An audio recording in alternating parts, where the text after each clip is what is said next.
Hello friends, welcome to our channel Jharkhand Pariksha students. ये video lecture जो है ये आपका झारखंड के योजनाओं के ऊपर जेपीएससी डेडिकेटेड पार्ट 10 है। देखिए, एक्चुअली में अभी तक जो है हम लोगों को अच्छे से फॉलो कर रहे हैं उन्हें पता होगा कि हम लोगों ने 9 पार्ट्स में योजनाओं के ऊपर एक थॉरो डिस्कशन किया हुआ है और इन 9 पार्ट्स में हम लोगों ने टोटल 27 योजनाओं के ऊपर डिस्कशंस कर चुके हैं हम लोग अभी तक। देखिए, अभी तक क्या चल रहा था हम लोगों का कि जितना भी योजना झारखंड को लेकर बनाई गई है, यानी आपका झारखंड सरकार के द्वारा बनाई गई योजना, उन पर डिस्कशन कर रहे थे। तो अभी तक टोटल 27 योजना। देखिए, इसमें हम लोगों ने मेन क्या पढ़ा था, आपका 2019 की योजनाओं को कवर करा, फिर 20 का करा, फिर 21 का करा। ठीक है, 21 तो आपका करंट है, इसके थ्रू तो आपको गो थ्रू होना ही है 21 का योजनाओं को। लेकिन हम लोग पहले का योजना को भी नहीं छोड़ सकते। इसलिए नहीं छोड़ सकते, एक स्टूडेंट का मैसेज भी आया था कि सर हम लोग पहले की योजनाओं पर क्यों डिस्कशन कर रहे हैं। वो तो आ नहीं सकता, पूछ सकता है। इसलिए पूछ सकता है कि कुछ योजना ऐसे हैं जो अभी आपका वर्तमान में एक स्टेट इम्पोर्टेंस रखता है। जैसे कि आपका हो गया, उदाहरण के लिए ले लीजिए अंबेडकर आवास योजना। ये जो है आपका इकोनॉमिकल पॉइंट ऑफ व्यू से जो है झारखंड में एक इम्पॉर्टेंट पोजीशन होल्ड करता है।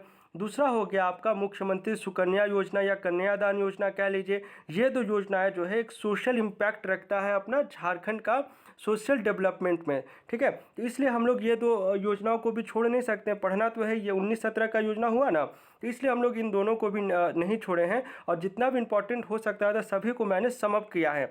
अब जो है हम लोग अपकमिंग पार्ट में करेंगे। देखिएगा, अभी तक क्या है, जितने भी झारखंड सरकार के द्वारा लॉन्च किया गया, ठीक है, अभी हम लोग करेंगे जितना भी आपका स्टेट मतलब सेंट्रल गवर्नमेंट के द्वारा लॉन्च की गई है और आपका स्टेट इम्पोर्टेंस भी उसमें रहता है। जैसे कि मैंने आपको सेंटर प्लस स्टेट पार्टनरशिप समझाया हुआ है। जैसे आपका पीएम कुसुम योजना हो गया, उदाहरण दे रहा हूँ, तो पीएम कुसुम योजना में जो है आपका सेंटर का भी पार्टनरशिप है, कुछ स्टेट का भी है। लेकिन एक आपका झारखंड का जो है इसमें सबसे ज़्यादा इंपॉर्टेंस क्या है कि ये इसमें सबसे ज़्यादा अनुदान जो है किसी अन्य राज्यों के मुकाबले झारखंड में दिया जाता है। इस प्रकार से कुछ कुछ इंपॉर्टेंट फैक्ट्स है इन योजनाओं के ऊपर जो आपका सेंट्रल फंडेड है, लेकिन एक इम्पॉर्टेंस रखता है स्टेट के पॉइंट ऑफ व्यू से भी। तो उन सभी योजनाओं पर भी हम लोग थॉरो डिस्कशन करेंगे। तो पहला में हम लोग 5 कर लेंगे आज, और कल या आज शाम में हम लोग अदर 5 योजनाओं पर डिस्कशन कर लेंगे। उम्मीद करते हैं इस जो नया हम लोग थोड़ा सा चेंज किए हैं वो आपको एक बिल्डअप हो गया होगा माइंड में। स्टार्ट करते हैं योजनाओं के ऊपर। मैंने इसीलिए यहाँ पर नाम ही रखा है आपका केंद्र सरकार की झारखंड से संबंधित योजना, यानी योजना जो है केंद्र सरकार की है लेकिन झारखंड के ऊपर भी इसका बहुत बड़ा प्रभाव है। ठीक है, चलिए स्टार्ट करते हैं। देखिए, पहला योजना है आज के लिए पीएम कुसुम योजना। मैंने इस योजना के बारे में बहुत बार पहले भी पढ़ाया हुआ है, लेकिन चूंकि अभी हम लोग फिर से योजना को रिवीजन कर रहे हैं तो आपको पता होना चाहिए। मैं यहाँ पे लिख दिया हूँ कि इस पीएम कुसुम योजना का जो है लाभ किनके द्वारा उठाया जा सकता है और इस योजना के तहत क्या क्या प्रावधान किए गए हैं। ठीक है, देखिए इसका थोड़ा सा बैकग्राउंड दे देता हूँ, फिर हम लोग किताबी भाषा की ओर बढ़ेंगे। देखिए, इसका बैकग्राउंड ये है कि जब एनालिसिस किया गया, देखिए पहले क्या हुआ करता था, आपका प्लानिंग कमीशन हुआ करता था। 2015 से 14 में आपका मोदी गवर्नमेंट आया। 15 में क्या है, प्लानिंग कमीशन को ही आपका थोड़ा बहुत चेंजेस करते हुए आपका क्या बनाया गया है, नीति आयोग। बस थोड़ा सा चेंजेस है। चलिए वो इकोनॉमिकल टर्म से, वो सब जब इकोनॉमिक्स पढ़ाऊंगा उसमें ये सब डिस्कशन करेंगे। अभी बस इतना समझ लीजिए कि जब से नीति आयोग आया उसके बाद से आपका पीएम कुसुम पर काम होना शुरू हो चुका था। देखा क्या गया कि अब भी भारत के किसान जो सुदूर ग्रामीण इलाके में रहते हैं वो लोग जो है डीजल आधारित जो पंप होते हैं वो अफोर्ड नहीं कर सकते।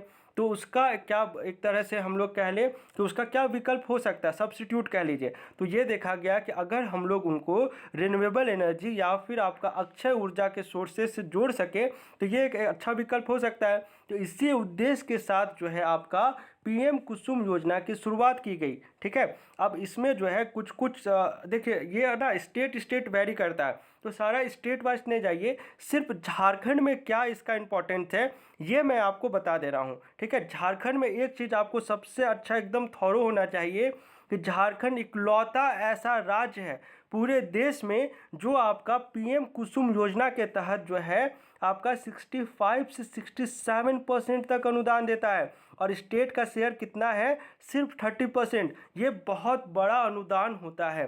ठीक है, मैंने एक प्रॉपर जो है नोट्स यहाँ पे फॉर्म किया हुआ है, एक नोट्स की तरह आपको पढ़ा देता हूँ ताकि ये योजना आपको प्रॉपरली समझ आ जाए। पहले समझ लीजिए क्या है कुसुम योजना, उसके बाद झारखंड के ऊपर इसका क्या प्रभाव है, किस प्रकार से फंक्शनल है, उस पर भी हम लोग डिस्कशन कर लेंगे। ठीक है, चलिए स्टार्ट करते हैं। देखिए, किसानों के आय बढ़ाने के लिए केंद्र और राज्य सरकार की एक महत्वाकांक्षी योजना है जिसमें 3 कंपोनेंट है। कितने हैं टोटल? 3। पहला कंपोनेंट में बंजर भूमि पर किसान या किसान समूह या कोऑपरेटिव समूह पंचायतों और किसान उत्पादक संगठनों द्वारा ग्रीन कनेक्टिविटी से 5 किलोमीटर के दायरे में अनुपयोगी बंजर भूमि, यानी जहाँ पर उपयोग नहीं किया जा रहा है, ये बेसिकली आपका टाड़ वाला इलाका होता है। 2 पढ़े होंगे ना, टाड़ और दोन वाला एरिया, तो बेसिकली आपका टाड़ वाला एरियाज हो गया। पर 500 केवी से 2 मेगावाट क्षमता के सौर या अन्य नवीकरणीय ऊर्जा आधारित बिजली संयंत्र की स्थापना की जाएगी। पहला कंपोनेंट यहाँ से यहाँ तक समझिए क्या है, सौर या अन्य नवीकरणीय ऊर्जा आधारित बिजली संयंत्र। कंपोनेंट बी में है आपका पंपिंग सेट की बात की गई है और ऊर्जा के जरिए जिसका सौर ऊर्जा यानी बेसिकली सोलर एनर्जी आपका आधारित पंपिंग सेट की बात की गई कंपोनेंट बी में। और कंपोनेंट सी में बात की गई पहले से बिजली आधारित खेतों में लगे पंपों को सौर ऊर्जा में बदलने और ग्रिड को सौर ऊर्जा में बदलने का काम किया जाएगा। ये मैंने आपको सोलर फार्मिंग वाला कॉन्सेप्ट एक पढ़ाया था ना, ये आपका जो कंपोनेंट सी है वो आपका सोलर फार्मिंग की ही बात कर रहा है। अब आइए झारखंड में, ये एक फ़ोटो हो गई, ये सब जो है मैंने आपको झारखंड गवर्नमेंट टीवी से स्नैप किया है। तो ये ऑथेंटिक डेटा है क्योंकि ये खुद आपका झारखंड सरकार के द्वारा बताया गया है। ये कुछ फ़ोटो हो गई आपका एक बेटर अंडरस्टैंडिंग के लिए। अब आइए यहाँ पर झारखंड में जो है सबसे ज़्यादा सब्सिडी दी जाती है जैसे कि मैंने आपको बताया। और यहाँ जो है आपका कमांडिंग एजेंसी या हेड एजेंसी है वो है आपका जेरेडा। जेरेडा का फुल फॉर्म क्या है? Jharkhand renewable energy development agency, यानी रिन्यूएबल एनर्जी मतलब अक्षय ऊर्जा। ठीक है, अब आइए देखिए, वित्त वर्ष 2019-20 में स्वीकृत करीब 8000 सोलर वाटर पंप अभी लगाए जा रहे हैं वर्तमान में। स्वीकृत यहाँ हो गया था आपका 19-20 के फाइनेंशियल ईयर में, लेकिन ये वर्तमान में इसे ना 2020-21 तक लगाया जाना था, लेकिन चूंकि कोरोना काल आ गया इस कारण से काम इसमें प्रभावित रहा है। ठीक है, और ये अभी वर्तमान में यही 8000 पर भी काम किया जा रहा है। अब आ जाइए यहाँ पर क्या क्या थोड़ा सा जो है किसानों को जो हिस्सा दिया जाना है वो थोड़ा सा समझ लीजिए। ये जो है स्टेट वाइज अलग अलग हो जाएगा। सौर कृषि पंप हेतु हॉर्स पावर क्षमता के आधार पर किसानों के लिए देय राशि, ठीक है, इसमें जो है आपका 3 हॉर्स पावर तक के लिए जो है 7000 रुपये है। उसके बाद 2 हॉर्स पावर के लिए 5000 रुपये, उसके बाद 5 हॉर्स पावर के लिए 10,000 रुपये दिया जाना है। ठीक है, तो ये जो है आपका स्टेट झारखंड के लिए, दूसरे स्टेट के लिए ये अलग हो जाएगा। देय राशि का डिमांड ड्राफ्ट संबंधित जिले के कृषि कार्यालय या उपायुक्त कार्यालय में जमा किया जाता है। अब यहाँ पर आइए, ये इम्पॉर्टेंट है, झारखंड देश का पहला ऐसा राज्य है जहाँ पीएम कुसुम योजना के तहत सबसे अधिक सब्सिडी दी जाती है। इस योजना के कंपोनेंट बी के तहत लगने वाले सौर ऊर्जा आधारित पंप की लागत पर होने वाले खर्च पर केंद्र सरकार 30% और राज्य सरकार जो है आपका 67% तक जो है सब्सिडी देती है। इस तरह जो है किसान को मात्र 3 से 4% राशि ही सौर ऊर्जा पर खर्च करना पड़ता है। इन तीनों को आप सम अप कर दीजिए तो आपका कितना आ जाएगा? 100%। समझ गए होंगे सारा का सारा कैलकुलेशन यहाँ पर। ठीक है, चलिए नेक्स्ट योजना की ओर बढ़ते हैं। नेक्स्ट है आपका स्वदेश दर्शन योजना। इसमें एज सच एक्सप्लेनेशन की ज़रूरत नहीं है, थोड़ा सा जो योजना आपका जो दिया गया है बजट में उसे पढ़ लीजिए बस, ये 1 लाइनर है। केंद्र सरकार की इस योजना के तहत झारखंड में एक टूरिस्ट सर्किट का निर्माण किया जा रहा है जो आपका दालमा, चांडिल, गेतलसूद, बेतला, मिर्चैया जलप्रपात जो मैंने आपको क्विज में भी पूछा था ना, याद होगा आप सभी को, नेदरहाट के बीच होगा। इसमें जो है टोटल 118 करोड़ का बजट इसके लिए रखा गया। ठीक है, चलिए नेक्स्ट योजना है जल क्रांति अभियान या योजना कह लीजिए। केंद्र सरकार ने इस अभियान की शुरुआत जो है 2015-16 में की थी। इस अभियान के तहत जो है झारखंड के 48 गांव को जल ग्राम के रूप में चयन किया गया है। टोटल कितना? 48 विलेजेस, जो प्रत्येक जिला से आपका 2 है, यानी कि 24 जिला है, 24 में से 2 कर देंगे आपका कितना आ जाएगा? 48 गाँव। ठीक है, अब लास्ट पॉइंट है इसमें, इस अभियान के तहत सारे 48 गाँवों को जल के सभी आयामों से आत्मनिर्भर बनाया जाएगा, यानी सेल्फ डिपेंडेंस, इंडिपेंडेंस कह लीजिए। सेल्फ मतलब किसी पर हम लोग निर्भरता नहीं रहेगी। आत्मनिर्भर अभियान आप सभी को पता ही होगा 2016-17 में इस सभी जल ग्राम में, आपका ये नाम आपको पता होना चाहिए, जितने भी ये आपका जो गाँव को ऐसे जल ग्राम हम लोग डेवलप करेंगे ना, इसमें जो है comprehensive integrated water supply security plan जो है ये योजना लागू किया गया। देखिए, एक होता है आपका कैंपा। कैंपा आपको पढ़ना है फॉरेस्ट वाले में, और ये है आपका पढ़ना जब आप नमामि गंगे पढ़ रहे होंगे वहाँ पर ये पढ़ना। इसमें भी मैं आपको नमामि गंगे पढ़ा दूंगा, वो आपका पार्ट 2 में पढ़ा दूंगा, ठीक है, इसी सीरीज़ का।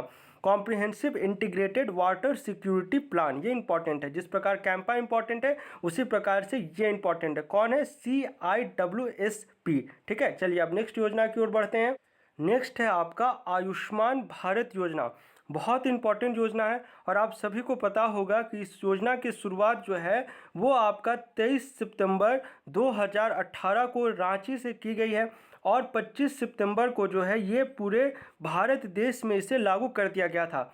25 सितंबर को बहुत सारी योजनाओं की शुरुआत की जा रही है जब से मोदी सरकार आई है सत्ता पर, क्योंकि 25 सितंबर को जो है आपका दीनदयाल उपाध्याय जी की जयंती मनाई जाती है, इसलिए 25 सितंबर का डेट इंपॉर्टेंट है और शुरुआत की गई है 30 सितंबर को रांची से। अब क्या इंपॉर्टेंस है, और एक इंपॉर्टेंट बात बता दूं कि ये जो है ना आपका PM आयुष्मान भारत योजना, इसका नाम बदलकर जो है आपका कर दिया गया है झारखंड के लिए मुख्यमंत्री आयुष्मान योजना। अब क्यों मुख्यमंत्री लगाया गया, इसके पीछे एक रीज़न भी है जो कि काफ़ी हद तक मुझे भी वैलिड लगती है। वैलिड है इसीलिए तो केंद्र सरकार मान गई, नहीं तो नामों के ऊपर तो ऐसे भी लड़ाई हो जाता है। चलिए हम लोग पहले थोड़ा सा योजना के बारे में पढ़ लेते हैं, फिर क्यों नाम चेंज किया गया इसे समझ लेंगे। इस स्कीम के तहत जो है लगभग 50 करोड़ लोगों को सालाना 5 लाख रुपए के इलाज की मुफ्त सुविधा दी जाएगी। केंद्र सरकार की इस स्कीम के तहत देश के लगभग 10 करोड़ परिवारों को कवर किया जाना है। इस योजना में आने वाले खर्च का 60% हिसाब जो है केंद्र सरकार द्वारा और 40% हिस्सा जो है वो राज्य सरकार द्वारा उठाया जाएगा। पार्टनरशिप समझ आ गया होगा, 60% 40%। तो झारखंड में ऐसा क्या है उसे समझ लीजिए आप। झारखंड में जो है इसका नाम मुख्यमंत्री क्यों किया गया, इस पर मैंने एक थोड़ा सा अलग से लिख दिया हूँ, थोड़ा सा समझिएगा। केंद्र सरकार ने इस योजना के तहत आर्थिक सामाजिक आधार पर पिछड़े लोगों के सर्वेक्षण 2011 यानी सेंसस मानिए में शामिल 25 लाख परिवारों को ही लाभ देने की स्वीकृति दी है। इन परिवारों पर होने वाले खर्च का 60% वहन जो है केंद्र सरकार, जबकि 40% आपका राज्य सरकार करती है, जो कि मैंने अभी आपको बताया। लेकिन ध्यान दीजिएगा, राज्य सरकार ने खाद्य सुरक्षा कानून के दायरे में आने वाले सभी लाल और पीला कार्ड धारियों को भी इसमें शामिल किया है। इस 32 लाख अतिरिक्त परिवारों पर होने वाले खर्च का 100% भुगतान जो है वो राज्य सरकार करती है। तो अगर आप इन दोनों पॉइंट्स को ध्यान से पढ़ेंगे तो सबसे ज़्यादा कंट्रीब्यूशन किसका हो गया इसमें? स्टेट गवर्नमेंट का। इसलिए यहाँ पर नाम को जो है प्रधानमंत्री हटाकर आपका मुख्यमंत्री किया गया। उम्मीद करते हैं योजना भी समझ आ गया होगा, कितने तक खर्च दिया जाएगा ये भी समझ गया होंगे, और नाम क्यों चेंज किया गया ये भी आपको समझ में आ गया होगा। ये बहुत ही रिसेंट आपका 3 जुलाई की बात है 2021। चलिए आज के लिए आपका लास्ट योजना है उड़ान योजना। उड़ान का फुल फॉर्म आपको पता ही होगा, उड़े देश का आम नागरिक। इसमें झारखंड का कौन कौन सा जगह आता है ये इंपॉर्टेंट है। ये एकदम रिसेंट है, 3 दिन पहले ही जो है रांची के सांसद संजय सेठ जी ने एक पत्र लिखा था हमारे उड़यन मंत्री जी को, तो उन्होंने जो है रिप्लाई किया है, उसमें ये शामिल है। क्या है? झारखंड के चाईबासा, चाकुलिया, डाल्टनगंज, देवघर, धनबाद, दुमका, गिरिडीह, जमशेदपुर, सिंदरी एवं बोकारो को ऐसे विकल्प सीमित हवाई अड्डों की सूची में शामिल किया गया है। लेकिन ध्यान दीजिएगा, झारखंड में 4 हवाई अड्डा, कौन कौन सा? बोकारो, दुमका, जमशेदपुर, हजारीबाग को उड़ान योजना के विकास एवं प्रचालन के लिए चिन्हित किया गया है। डिफरेंस है, इन्हें अभी बस सिलेक्ट किया गया है, मतलब ठीक है देखा जाएगा, विचार किया जाएगा, लेकिन ये सिलेक्टेड है। कौन कौन सा? बोकारो, दुमका, जमशेदपुर, हजारीबाग। ध्यान दीजिएगा देवघर नहीं है इसमें, टिक करके नहीं आ जाइएगा, ठीक है। चलिए ठीक है, मिलते हैं झारखंड के अगले वीडियो लेक्चर में। Thanks for watching this video.